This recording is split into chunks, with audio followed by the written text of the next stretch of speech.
Welcome to the McCalla's house, Casa McCalla on Scenic Drive.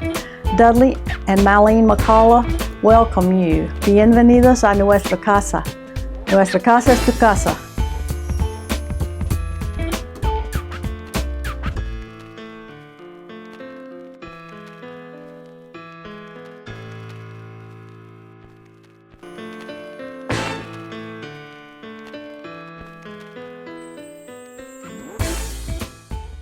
I'm Marlene McCalla. My husband and I have collected all of these things. His role was the wallet and mine was the selector. I have a lot of folk art, and Mita wanted me to have some record of it for historical reasons and for family reasons and for the reasons of preservation, really, in one unit and not be dispersed at the time of my departure from this Vale of Tears. Here on my coffee table, what we call a coffee table, looks to be a sculpture table. The first thing here is Charles Umlauf, and it's called, I've forgotten what it's called, The Family. That would be an obvious thing. And it's the maquette, I guess, of a huge sculpture in front of the Houston Museum of Natural Science. And then moving on down the table, there's another Umlauf, which is a baby, that I bought at a recent auction when the Umlauf children were selling their some of their father's work, and that baby was modeled off of Umlauf's oldest son when he was born. And then the baby in the hand is something I did in Mexico, and when my wife was having a baby, we knew it was a girl. That bronze baby is in my hand. That is a sculpt of my hand, and the baby is modeled after a baby to be born, my granddaughter Josephine McCalla, who's now 15. So it was done 15 and a half years ago in Mexico when I was working on my MFA in sculpture at the Instituto Allende. This mantle was empty when we moved in here, and this is a Peter Manspendel mantle that we bought from a house that was being torn down, which is also where we bought all these windows and doors that are down here in this part. And when we put it up, guess what? There wasn't anything on top of it. So we decided to work on that, we being me. And this has served as a great surface for my miniature Mexican folk art, mostly Mexican, in this area. And I've about used up the available space. And the tiles down here came from Dolores Hidalgo, except that I came home with not enough, so I had to make some myself. If you look carefully, you can see the Marlene tiles as opposed to the ones that came out, the authentic ones that came out of Dolores Hidalgo. And going on down the line, I love all of these that they do, but I'd never seen a mother and child skeleton. So this is particularly important. And this is the kind of art that I love. A lot of my art is called broken art. And this is the kind of thing I'd say, I know Connie Moffett, my friend, would like that. I'm going to take it home for her. And never got anywhere. I have another one that she never got over there. And these miniatures have been made in Mexico for, I guess, beginning in the 40s by a family outside of Mexico City. And they're little mold figures, but I love little things. That's what they say about big people. They kind of like little things. Don't know why. But all these, this woman is selling jugs, jarras. And they're all selling something, bread, or no one's selling a baby, I don't think, but there's some carrying babies, but not for NFS, not for sale. And mixed in, of course, everywhere, there are other things, part of the Mexican toys. There, this little wheel goes around. They belong somewhere else. Well, how'd you get here? Okay. And this is called a trastera, and they still have, kitchens still have these. I have one in my kitchen, and it's a miniature one, of course. And here's an interloper from Spain, but you can't tell. Okay, this type of artwork, vidrio y latón or brass, is typical from the San Miguel area. Well, it is typical of that area. And in this one, and mostly nacimientos, what do we call them? Creches in here, miniature creches. And miniature little tiny things. And oh, here's some other interlopers from India, maybe. And this represents my phase I went through of raising Cavalier King Charles Spaniels, and people would give them to me. However, these came from my mother's house, these little bitty ones. These are really interesting, I think, is that I've never seen them before or since, and they're all pins with a little safety pin on the back. And they're miniatures. She's carrying a baby, and she was carrying a rooster, but something must have eaten it. We have roaches that like some of these miniatures. I've never seen them before or since. They're just tiny. So tiny that I knock them over. Here's one, and all the rooster's feathers are gone. She's carrying eggs. This is a Teodoro Blanca from Oaxaca area. This little guy, I have 3 of these little things up here, given to me by my friend Tish. And these 2 Madonnas are French, and I got these in Paris. This is a teapot from the airport in England, and this has just had things added on to it, this candelabra. These candlesticks came from San Miguel too. I'm sure they were stealing them out of churches, particularly the tall ones. I had a stone carver that I found in San Miguel in about 1972 who made a lot of things for this house, but they're all outside because stone, most of them. There's one in here. And I said, could you carve me some frames? I'm having my boys' portraits painting. And they were done by Bill Hoy, who was in the art department. And I said, Bill, I want all the boys, and I want a continuing landscape because I want to hang them together, but I want them separate so they can take their own picture when I go to Glory. They haven't acted very interested in that yet, but the former, not the latter. So that's where this artwork. I mean, his name was Ignacio Perez, and he's still there, but he's got lung problems working with all that stone. You know, they work really hard, some of these people. Oldest boy on the right, the brunette, is Dudley McCalla Jr. Middle boy is this one, Joe McCalla. Son, Andrew McCalla, youngest. Okay, I have 2 little love seats here that were in my father's and grandfather's medical office in the Norwood building 100 years ago. And they were just a reception room, and I had them covered, but they got kind of dirty, so instead of covering again, I just start layering textiles on top. And this one that's on top now is one I got in a garage sale in San Miguel, and it was sewn to a pink sheet that I got rid of real fast. And then several cushions here. The one in the middle is done by a community effort outside San Miguel, where women their towns are empty because their husbands and sons have gone to the States, and they're very, very poor, and they started an industry of making these pillows out of torn up wool pieces that people collected from blankets or sweaters or whatever. And then the red piece behind is on felt, and it was my grandmother's jacket that she got in Mexico, and the moths had gotten to it, so I took it apart. But this type of folk art was from the 30s and 40s, and it certainly wasn't marketed to the Mexican buying public, but it was a tourist item. And Meta mentioned her grandmother had one, and my grandmother had one. And panning that way, the 2 lamps at the end of the sofa, of course, came from Dolores Hidalgo, which is one of the 2 ceramic capitals. Pueblo is the main one that makes more refined pottery, and then Dolores they're making refined now ceramics, but it's a little bit cruder. And then the different textiles, you can see Guatemala heavily represented on the sofa. And the sofa itself was my grandmother's, and she made it out of cutting a bed in 2 and making a base, and she had such bad arthritis that she spent her last days sleeping in the living room on that. I've tried it, but she was 5 feet tall, so it's not so good for me. Oh, there's a little pillow there that's done by another group of poor women who do a different kind of needlework that's marketed in San Miguel. And then back of it is mostly Guatemalan. Huipils are, poor thing, cut up huipils. Cut up huipiles.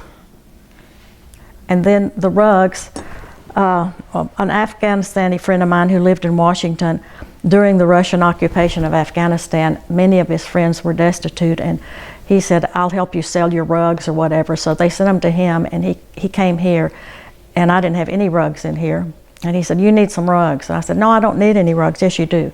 So he was right. I did, and they fit in really well with Guatemalan designs, I think. So, and there's a Colombian design that's just on this little stool under the coffee table here that also fits in well. So just give me something red with a pattern and we're on. That little Chinese chest was my grandmother Gilbert's, And in it I have all the tiny, small tea services that my grandchildren use. And the blue glass ones are Mexican art, and the pottery are probably Chinese that were mine when I was little. And they get them all out and have graham cracker tea parties. But I'm afraid they've outgrown it. Now, Paul, you might enjoy the smelling of it. I think they smell still of sandalwood. Just to show you that I don't always buy my folk art in Mexico, this is from a guy in San Antonio, Mr. Flores, and I can't remember his first name, who made a whole lot of children's things. And this is a dollhouse he made. Now, these people keep a very messy attic, you'll see. And I think the house is probably equally messy. But he made this, and then I have a whole little kitchen set in my kitchen, refrigerator and stove that he made too. Mr. Flores de San Antonio. And these chairs came from San Miguel, and on the Day of the Dead, people go to the cemeteries to leave food for their families, and they take foods and have picnics, and they put flowers out. But outside the cemetery, enterprising Mexicans sell these little chairs so people can sit on them if they're going to be there all day. They sell regular sized chairs. There's an example of that right here. And then they sell these for about $5 or $10 a piece. So that was then. So that's where those came from, outside the cemetery in San Miguel. Right down there is a Noah's Ark made by a folk artist out of San Angelo, Texas, right there. And you can't see it on here, but there are two marimbas. I'm sort of sick. If buying one thing is good, two is better. So you'll see two, a minimum of two sometime of something. Two marimbas from Guatemala. Why I thought I needed two, I'm not sure. And this chair is, most of this stuff I purchased in San Miguel, but I think they come from Michoacan, the woodworking people. And the bird cages, Victorian, two though. And also that, now I've forgotten the word in Spanish for that. Right here is full of babies. I have a thing about babies, as you can see for this table. And they're all Jesus, so I don't know how we explain that. But they're guarded by saints. There are two saints there, and there are two saints on top, all old. And then the whole lot of them, the whole group, I didn't realize that till I just looked over, is protected by this G.I. Joe.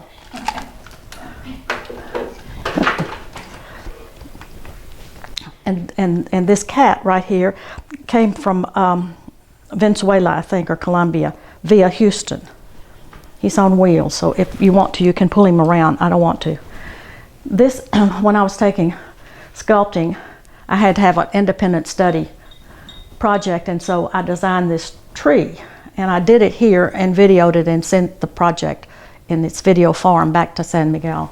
And I decorated all with these handmade butterflies, ceramic butterflies, and I'm not real proud of those because in hindsight, heavy ceramic doesn't work real well. Butterflies, they're too fragile. They're too ephemeral to be in this heavy form. But bit by bit, I've added stuff. And this is an art that's been made for years and years and years in San Miguel, this straw art. This was fabric which was made in San Miguel, and they had a big fabrica until the Chinese came in and blew them out of the market in the 80s, I guess, I'm not sure. But everything, you have dresses and bags, and on this bag are these fabric dolls. I put the two together, and these fabric dolls were everywhere, and they were like 30 or 40 cents a piece, and they were sold in the market. And when we get to the piano, I'll show you their breeding. I have a whole population explosion on top of my piano, so we'll move it. And this we just, see, I don't decorate for Christmas. I leave this tree up, and I'll leave these bags, and people just put their gifts in there and put a piece of masking tape on with a label. Andrew. Makes life a little more simple. I don't know if you can see this or not, but it's a cloisonne bird cage I was very proud of. And we bought it in an antique store in Mexico City. I'm sure it was imported by a rich family from China, but it ended up here in Austin on Scenic Drive. We love it. It's not very good for birds, though. They get out. This is sort of music corner, an artificial flower corner, to hide things. That's one of my accordions. And down here we have drums, tambourines, miniature violins, a mimosa tree rattle, a recorder, let me think what this is. A whistle of some sort. And sometimes we let them play with it until we can't stand it, and then we don't. This is from San Miguel. This was done by a man named Mr. Rubitschung. The Heritage Society hired him to be a caretaker of one of the old houses on West Avenue that was the Heritage Home for a while, the Penn Home. And so Mother was on their board, and he was taking commissions, and he did me. This is me. What do you think? What struck the man who made this to make this out of clay? It's about all you can get from it. I mean, you wonder when the Mexicans make things, what struck them? And how many did they make? One? I don't know. That was from my mother and dad's collection. Behind me, this is done by a friend of mine in San Angelo, and that is the same person. This is what we call a cult. Somebody said, why are there so many paintings of you? And I said, well, it's a cult. So, and the McBees gave me that. And here's the San Angelo woman here did this. And Bill Hoy did this. Luann Barrow did this. Bill Hoy did that. Then, and this is the last in this group. Here's a whole thing of the cloth dolls. Right here. Do you know anybody needs any?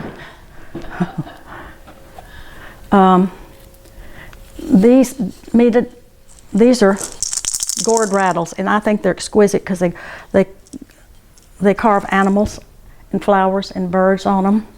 They come from that area. And this is sort of a study in different kind of gourds. This is an old kind. This is wooden. This is a gourd. And I was going to give these away too, but you see I didn't do it. Don't think there's anything in here that you can get now in Mexico. We think this is from Pátzcuaro, and we cannot remember the artist's name. It's clearly The Last Supper, and it's a little unusual because they're serving watermelon. But you know, you just serve what you've got. I do see bread. I do see a goblet. And it looks like there is a rabbit that's under his hand. You never know. All right, this is a piece that was being woven in Guatemala when somebody came along and said, you don't have to weave anymore, we'll buy it just like it is, because you can see where they stopped weaving. But it was to be a corte, I think, which is a wrap this way or a wrap this way. Hanging from the support rods are one of my fixations too, was little purses made from animals. These are all have zippers in them. And the moths, or somebody's gotten to them, are roaches. They're two different styles. This is a little jacket, a chaleco right here, and over here is an alligator. It's a different pattern, but they're all little purses. And then this print is from the Oaxaca school, and Dudley was in San Miguel with me once, and I admired it, and I said, there are a lot of reasons I admire it. It's a beautiful piece of artwork, but all those little comma-looking things were the Mayan symbol for talk. And look at, I like it because I talk a lot, and that man is just going after it. This whole bubble coming out his mouth. But I don't have the artist's name. I might could read it there. And then above is a oil painting by a Houston artist named Patty Waldrop Taylor. And she was a friend of my brother and sister-in-laws who lived in Houston. And it was payment for her divorce. Dudley got her a divorce. And so she paid him with a painting. And this bench I'm sitting on was one that I can't tell you what its vintage is, but it's very crudely carved, and it was from the mountains, probably near Pátzcuaro. But I got it from a man who had a store here selling Mexican crafts, art and crafts, Charles Lewis. He started out on the drag, selling stuff on the drag, stuff he had brought back. But I bought a couple of things from him, and usually I only bought things that were so big that I never could possibly conceive of bringing them back myself. So this is a special treasure, and it really serves us well in crowds. All right, and the glass cabinet, which is really a gelatineria terrea, is where they sell really mostly little jellos. You know, they put them in there and go out at midday and sell jellos. but I have several because they are wonderful display cases, and most of it is in their collection of miniature creches, nacimientos. And on top is an artwork that has now disappeared from San Miguel. Those are gold-filled wire, the angels and the little tree standing there. And they're made, and I'll get back to you on that. I can't remember where. And they're sitting on a cabinet belonging to my grandmother Birch. And I guess you've noticed all through the house, and all these chairs are huipiles or shawls or something. It's a nice place to store one's shawls. I told Mita that when I get ready to go out, I'd put on something black and come down here and pick out something colorful to put on top of it. Glass crosses, those are used in ceremonies, particularly Easter, Semana Santa. And they have great societies of women, men, children, very position in your society is handed down from generation to generation. And they walk very slowly down the streets in groups. And one of the groups carries those with candles in them. That piece came from Guatemala, and it's interesting to me because they began putting glass eyes in their figures. Previous to a certain time, the glass eyes were just made to put in saints, but they started using them in folk art, and it looks like the sun is looking down on the moon. Then next to that, there is a skeleton, and this type of art is made in the state of Guerrero. And he was kind of my first of that line of folk art. I have a lot of masks around that come from the same village. Behind him is a textile handwork thing, that cloth, and it says, "Como Mexico no hay otra, no hay dos," and they spell I with AY. And then there's a ex voto there about rusted out. And that is called I don't remember the name of that, but it's a religious symbol that is hung in churches, sometime in private chapels. Splendidor, I think. And then over here on the table, there's a repeat of the miniature people that are made by the family in the ejido outside of Mexico City. And they're made from a mold, but they're all good. These come from different eras. The ones that are sort of subdued colored, maybe a little taller, are much older. And the tall man in the back with a woman in his stomach is the newest form of the folk art that's more of a perfection. And the cattle came from Costa Rica. Palm Sunday by Adelia, who's kind of famous, who made several of these. And then there's one which is a ranch wedding. Those are just regular tortilla cloths that people buy them with the pattern already stamped on the cloth, and they wrap their tortillas in them. There are two more of these scenes by Adelia. One again is a ranch wedding, and the one above, a ranch life. And then the two small ones were made personally for Dudley and me when our first grandchild was born. It says, "Come let us adore her."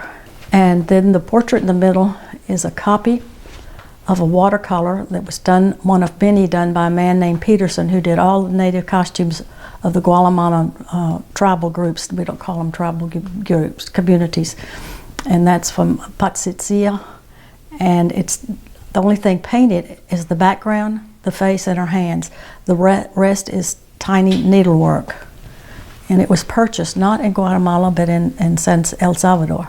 And the platter there and the casserole on top was just regular market pieces from the border towns, probably from Nuevo Laredo in the 50s or 60s. Okay, that little, we call it a purse. It's a gourd, and that type of work comes from the state of Guerrero too. What's interesting is crime has strategically been from that state of Guerrero, and fine crafts also. The two trays there are from the state of Guerrero too. It's a tablecloth. And this fine stool over here is from probably some rancher took it and said, "I have to sell this stool today so I can buy some groceries." This also came from the state of Guerrero, bought at different times from the same vendor who goes back and forth on the bus to Guerrero to bring back his products. And below it is a woven tapestry by the early family that continued to weave in San Miguel called the Luna family. That one was by David Amado Luno. Luna. And that mask is, I don't know what its provenance is, but it's leather. It must have been pressed into a mold. And the beard, I think, is a goat's beard. And this composite of squares of birds came from India. I got it in Paris, but it's Indian, I believe, in origin. And over here's another mask from Guerrero. Another mask from the state of Guerrero. I think I have enough now, though, about 4. And then the little objects below are made from half of a coconut. And those were kind of big sellers in markets all over for a while. And this brass holder of the chalice is where the priests locked up their valuable chalice and their wafer servers so that the devout could steal from them. And when I got it, I couldn't open it. And I called Cawthorn's and I said, I need somebody to come out and open this. And I came without I came with a key for the first one, but not that padlock. And he came out and he just did it in a minute. And I said, gosh, you could get a job as a safe breaker. He said, well, that's what I was. That's a fan I made from my bird's feathers. And the bottom is from El Salvador. It says, just now reading, I guess I knew it says, take me home with you, or take me to your home. That is a parade object for a skinny person, not the little alligator hanging underneath it, but the big alligator. And it is made in the state of Guerrero too, where all the evilness goes on. In our day, if you remember going to Acapulco, it was kind of, they were bandits and they were like the mafia down there. Now they're druggies. Flowers are for our wedding cake, which were recently discovered in the bottom of my closet, wrapped up in napkins from the club where we had a reception. That is a piece that I bought from Charles Lewis here, and it's Saint Isidro, who's the patron saint of crops and agriculture. And I like it because it's such a mixture of looking at from the above and looking at it in all different sorts of ways. There's a man planting seeds, which is hard to do because he's lost his right hand. I don't know how he's pulling that off. And the skeleton is just one of my skeletons for the market in Mexico City, I think. Well, the top picture is one that is symbolic to me because it was done by the youngest professor at the Bellas Artes, when a man whose work I translated was the head of it. And when I bought it, this man had just died the week before, but it's San Miguel in the early 70s, and it's changed an enormous amount, so just a little bitty oil. Below it is a picture done by a friend of ours, a photograph, Nancy Scanlon, and it's the street I live on and the house sat on for many years in San Miguel, and that's my resident old man who since died. And below it is a piece, a nude done by one of my classmates, a young girl, who also lived on my street. And she did it of another one of our classmates. And the credenza was in my father's family home and passed on to me by my aunt. And those are my, everything except the wonderful ballerina in front and the copy of the Degas Dancer are mine. Those 3 behind it are things I did when I was in San Miguel. The dancer is one that a Mexican, and I don't have his name on the tip of my tongue, Villanueva or algo like that. I used to be a dancer, and sculptors love to do dancers like I did, but they never turn out quite right. You think, not quite right. And I saw that one. I said, he's got it. I mean, to me, it's perfect. But and then moving on around this way, there's the timeout chair that I made as a class project. And the hands for the timeout to capture the bad children, they're my hands. I molded them. And the feet look like my feet, but my feet are bigger. And people say that I modeled the face after me. I just did a face. And I put it together and called it a timeout chair. And the bird cage was done by a woman who lived in Guanajuato, which is our artist community. Jean Byram was her name, and her husband was an architect, and she made lots of design things. It's got some design flaws, and I tried to fix it. It's got too much weight hanging on it. It too is not good for birds. They could get out, some of them, particularly when it's breaking down. And here on the wall behind it is a skeleton that I was reading the blue book papers, or whatever they're called, the green sheets, and it said 1 skeleton for sale, South Austin. So I went out and I took my teenage son and a friend to go with me because I said, I don't know where I'm going. So we got there and the man was a little, I can't remember his name, but I walked in, humorless, tiny, plain vanilla house, but on the wall he had mace and chains and a few things like that. And I said, hi, what about this skeleton? He said, well, how did you have it? He said, well, I was a prop designer, and this is an extra skeleton from Poltergeist 2. Toby, who was Toby? He worked for Toby Hooper, I think. So I said, well, I don't know what are you asking? And he told me, I said, look, well, I don't know, what's the blue book price on a used skeleton? Well, that was the only time he laughed the whole time I was there. We struck a deal because I needed him. My grandfather and dad had a skeleton that pulled out on a rack in the office, and it just intrigued me. And also the body itself, being an artista and a dancer, it's fascinating. So now I have her. Oh, the column, Charles Lewis. It comes from Mexico, but would I have ever gotten that home? No. That creature, that mermaid, that's a thing that to be worn in parades by someone smaller than I am, and it comes from Guerrero, state of Guerrero. I've sent it home with friends who were driving, and this is the man from San Angelo who talks real slow, and he came here and he said to the woman who was house sitting, Rose, where do you think Marlene wants this? And she said, I don't know where she wants it, and I don't know why she wants it.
And then there's another one over here that had Pancho Villa in it, but I put my dad in it, another altar.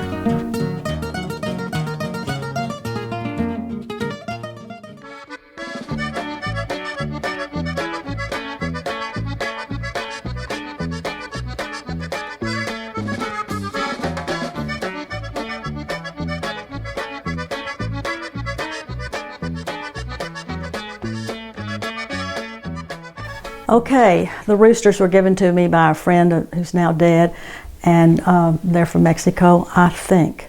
And above it come all the plates, a series of plates. Most of them are from Mexico, almost exclusively. There are a couple of exceptions. Some of them are low fire. All the fruits are low fire, so they break real easily. Some of them are high fire, tougher.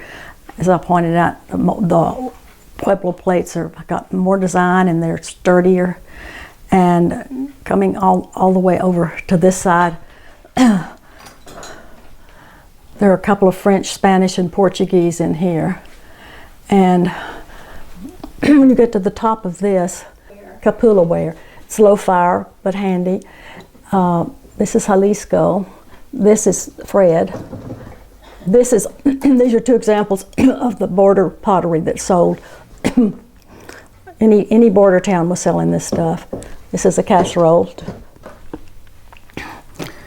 This is a wonderful design that sold a lot of restaurants, kind of medium to high price, sell this stuff. This blueware, it's called Lada, I think. I'm not sure. No, I'll get back to you on that. That's from Potts Quarry. This is whoops, look who was in there. Woo! Sorry, honey. These are typical utensils you can get in the market. These are molinetas to make chocolate with. This is typical of my grandmother's period, but I still use it. And that's carved in pot squirrel as that and the bird up there. This is a typical art style. They did a lot of painting of food and pottery, and they're usually big paintings, but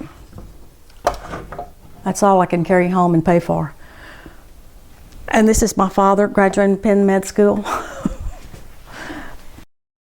Okay, and this is when I was in Aqua Carnival, 1948 at UT. Aqua Carnival.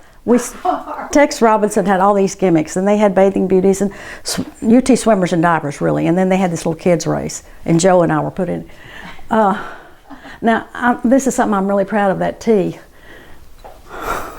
You know, you got a tee if you were an athlete at the university, if you played. Well, they didn't have women's athletics.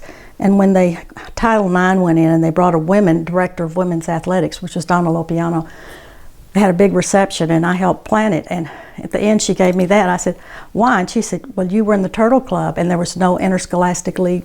I mean, there was no intercollegiate, and you should have a letter.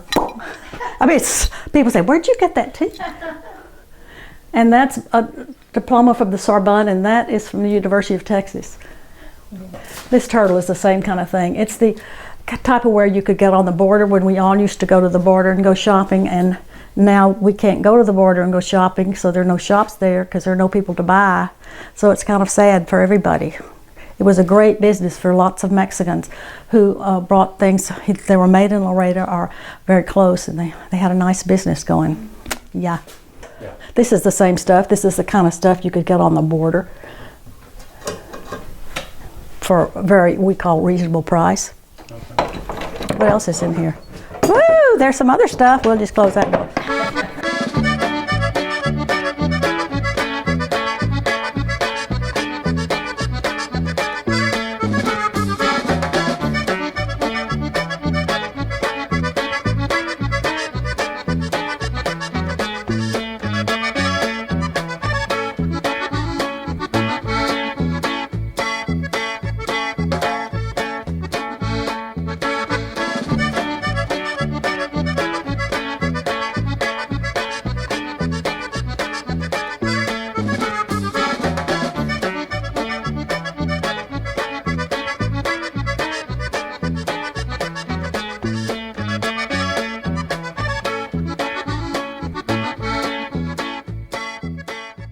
We are in what you used to call the hobby room, and I guess it still can be. I like to do crafts in here, and some people's hobbies watching TV, so it's anybody's hobby.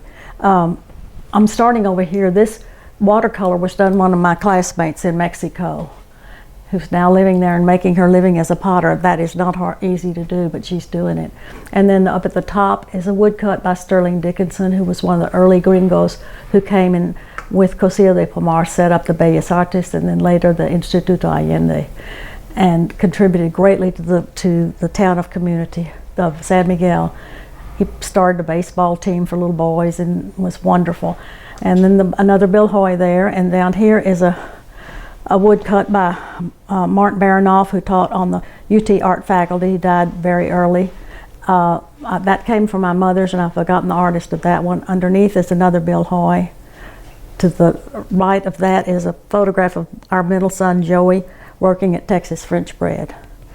And then moving off that way, there are two copper pieces, copper enamel, one's a cross, and underneath it is of me at Laguna Gloria Art Fiesta, where I used to have a booth with my son Andrew, who's a little blonde in the corner.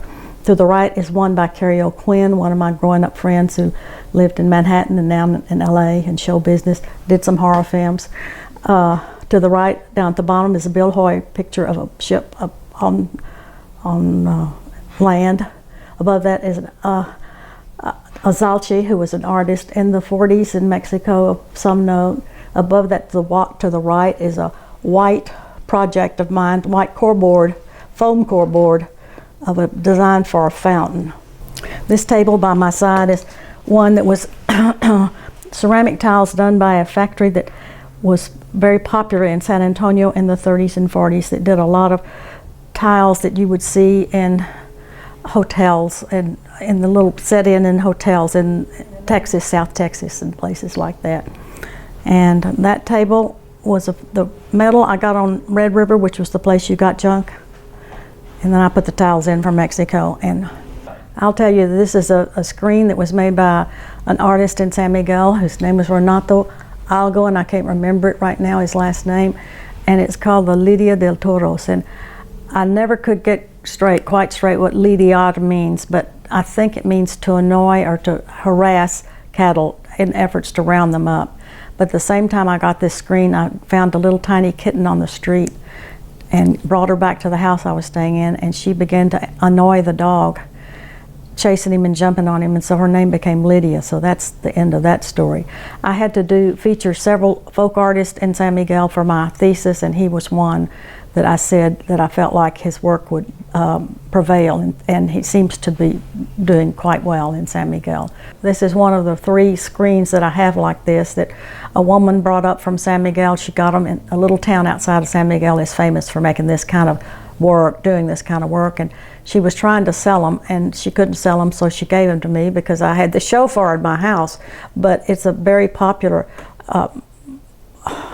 kind of art because a lot of us live in houses where we want to screen things off or we want to enclose areas, and screens are very handy. So I happen to have maybe more than I need. But as I said, that's one of 3 that I have. I have one that has no paint on it and 2 that are painted. And then this tiny one, which is maybe a fireplace screen. I don't know what it was for.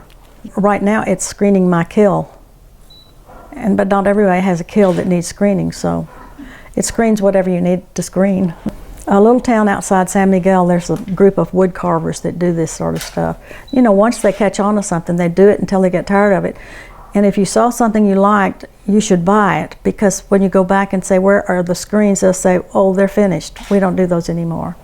So that's kind of a folk art thing. We quit doing them.